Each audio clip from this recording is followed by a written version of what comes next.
Hi, I'm Scott with LivinLite Recreational Vehicles. Congratulations on your recent purchase of a Quicksilver automotive tent camper. Some of you may be new to the RV lifestyle, and because of that, we're going to do this video owner's manual to help explain some of the facets of the Quicksilver tent camper so you know how to use it properly. Now, one of the first things is you have to get a hitch for your tow vehicle. Now, you can get a hitch for just about any car made in this country, even foreign cars, at your local hitch dealer. But when you get a hitch for a Quicksilver, make sure that you get a 4-way plug, because that's what comes standard on the Quicksilver trailer. If you do want a 7-way plug, we can option that in for you. Every Quicksilver is designed to be pulled with a 2-inch ball, so make sure you get a 2-inch ball hitch.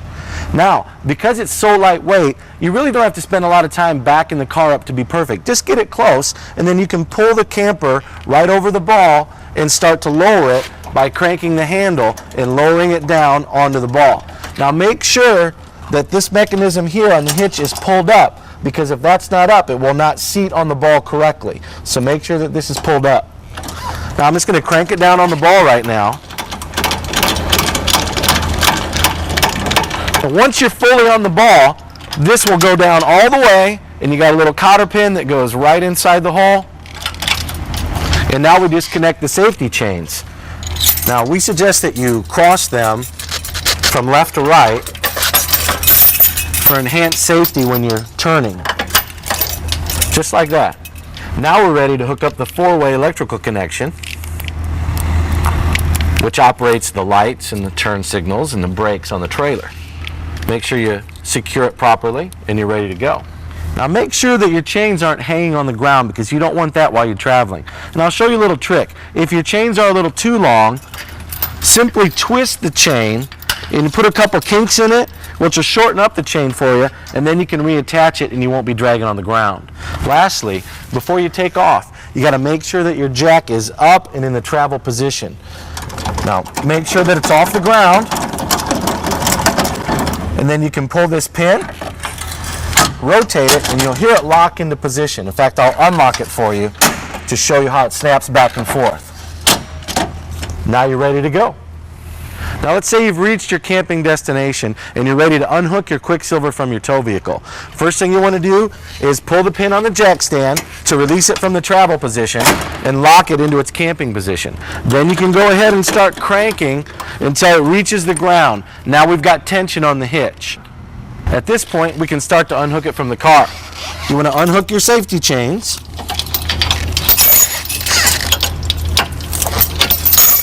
And unhook your electrical connection. Now we're ready to pull the pin on the coupler, put this in the vertical position, and now we can crank the camper off of the hitch.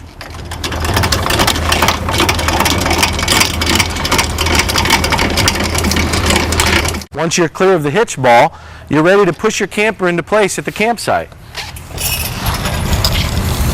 You want to make sure that you position your camper far enough away from your vehicle and anything else that you can open it up. Remember, Quicksilver automotive campers double in size when you open them up. This is a 10-foot model, so there's a 5-foot bed coming out on this side and a 5-foot bed coming out on the other side. For 8-foot models, it's 4-foot beds that open up, and for a 5-foot model, it's 1 bed that opens up 5 feet. So that means don't set it next to a tree, because you've got a 5-foot bed base that's going to open up here. Once you've found the position where you're going to be setting up your camper, it's time to put down the stabilizer jacks. Now, the stabilizer jacks are found underneath each corner. Well, 2 of them are standard, 2 of them are optional. This is the way they operate. You pull them out, they slide down, and then you release the leg down to the ground. Now, once all 4 stabilizer jacks are down and in place, we're ready to start opening up the camper. And the way we do that is by starting to unsnap the snaps on the side. Be sure to use 2 fingers on either side of the snap. This greatly reduces any chance of accidentally ripping the vinyl or the stamwood material in the tonneau cover. Once all of the snaps are unsnapped, you're ready to roll up and remove the tonneau cover. Now listen, while a Quicksilver tent camper can be set up by one person, I strongly recommend that you get a buddy or one of your family members, because it makes it a whole lot easier to roll the tonneau cover and open up the bed bases. But lift the tonneau cover up, fold it under a little bit, and then you can start to roll it towards the front of the coach. Once you reach the front of the coach, go ahead and roll it over the edge, and you're going to find Velcro straps located here attached to the coach, and this will hold the tonneau cover in place while you're camping. Once the tonneau cover has been rolled up and Velcroed in place, it's time to get out the support poles for the bunks. You'll find them located underneath the coach in this PVC tube. Remove the cap, and you'll find the 4 poles right in here. Here's a helpful hint when putting the support bars away.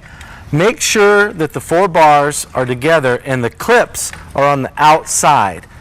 Then you can insert them at the same time into the tube, and it goes in much easier this way. Now the bunk support poles are universal.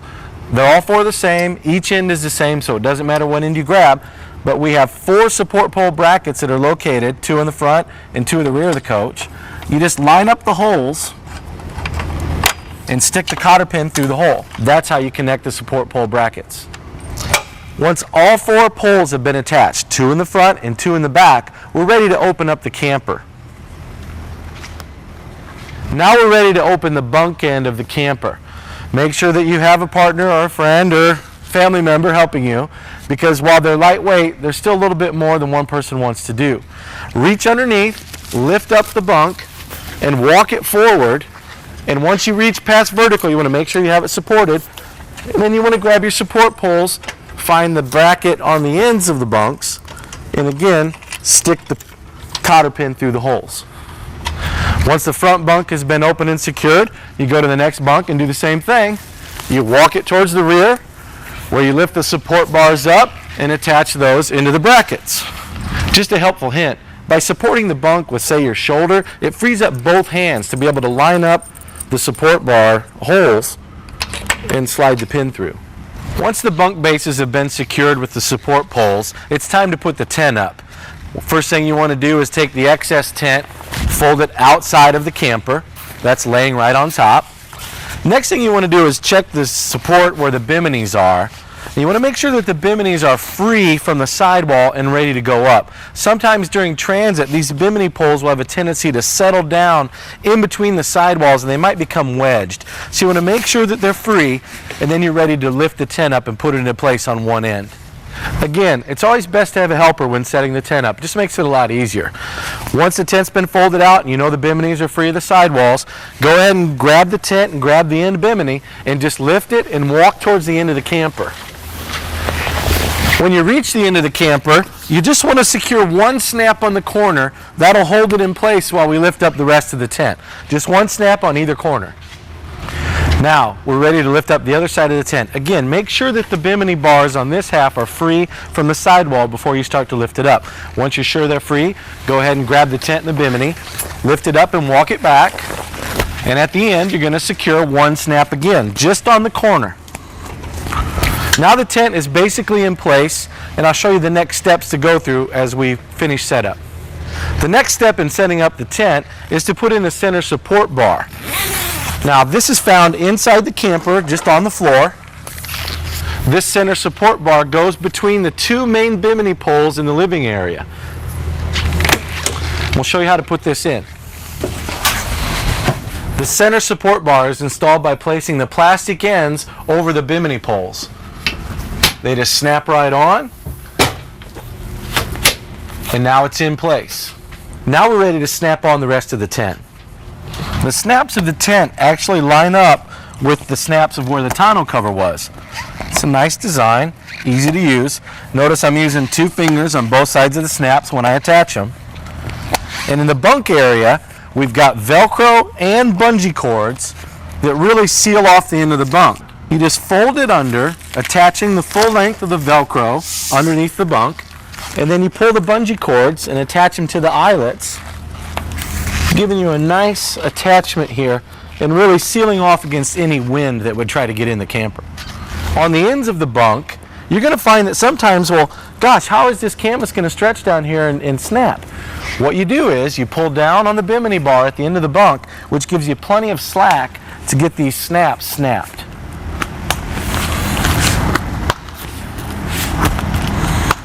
Once the tent is secured and snapped in place, we're ready to hook up at the campground. So if you are at a campground that has electric and water, right here on the off door side of the Quicksilver is where you're going to find the city water outlet and also the electrical cord outlet. Quicksilver doesn't require a big bulky electrical cord that you have to drag around with you and find a place to store it. We've made it very simple. In fact, it's just a 110 volt exterior outlet that you can use any regular extension cord with. You simply plug it in and your unit is ready to go. Every Quicksilver comes with a step. You lift and pull it out and it locks itself in place. And for the travel position, you lift and push it back into place where it also locks into travel mode. Inside every Quicksilver, you'll find a steel rod. You may be wondering what this is for. Well, it serves two purposes. One is, if you're on uneven terrain, you can stick this through the jack, make sure it goes all the way through, but apply pressure, and you can really get nice tension on your stabilizer jacks. When you're done camping, you can also release the pressure by sticking the bar through, holding it down, and then pushing the flat. The other use for the steel bar is on the end cap on the tube that holds the support bars. You can use this to loosen up the cap, to get it off, and also tighten it up for travel. The first thing you want to do when you walk into the coach is to put the two-part kitchen base in place. To do this, you want to grab the handle, but you want to put your other hand at the back of the countertop. Not the front, but the back. With one hand on the back and one hand on the handle, you can easily lift it up. And if you watch here, this rotates. So you keep it at an angle until you get it back into place, and it sets right on top of the base below it. To put it down, it's just the opposite. One hand is still on the handle, one hand is on the back. You lift up and then put it down into place. The Quicksilver 8.0 and 10.0 models come with a hand pump sink, so you can have water while you're camping. Underneath the lower sink base, you'll find the water lines. There's one hose for the outside city water fill if you're hooked up at the campground, and there's one hose that's connected to a 7-gallon blue water container, so if you're dry camping out in the mountains somewhere, you can still have water inside the coach to clean dishes and such. This is a drain hose that hooks up to the bottom of the sink and runs outside the coach. With the kitchen cabinet set back up in place, you notice there's plenty of aluminum frame storage, as well as the electronics in the coach. This is the power converter that converts the 110 volt power to 12 volt, and we have 110 volt outlets in the coach and also 12 volt outlets in the coach, so you can charge your cell phone, your laptop, even hook up one of those small air compressors for air mattresses and to fill up footballs and basketballs and things. Every Quicksilver comes with two 12 volt lights. This is the optional light fan package which you can get. It's also 12 volt, but here's how you connect them. On either end of the coach you'll find a 12 volt connector where you just plug the light jack in, and then there's snaps back here that will allow you to hook it onto the bimini bars. So you can hook it on the side of the bimini, or with a flexible cord you can actually hook it on the ceiling as well. The dinette bases and table in the Quicksilver are not only lightweight, but they're freestanding, which means we can easily remove them and take them outside the camper for use at the campsite. Also, the lightweight table fits perfectly between the two rotocast bases, and you take the cushions, set them over the middle, and it forms a great bed for the children, allowing the camper to sleep 6. Well, that's the basics of setting up and using your Quicksilver tent camper.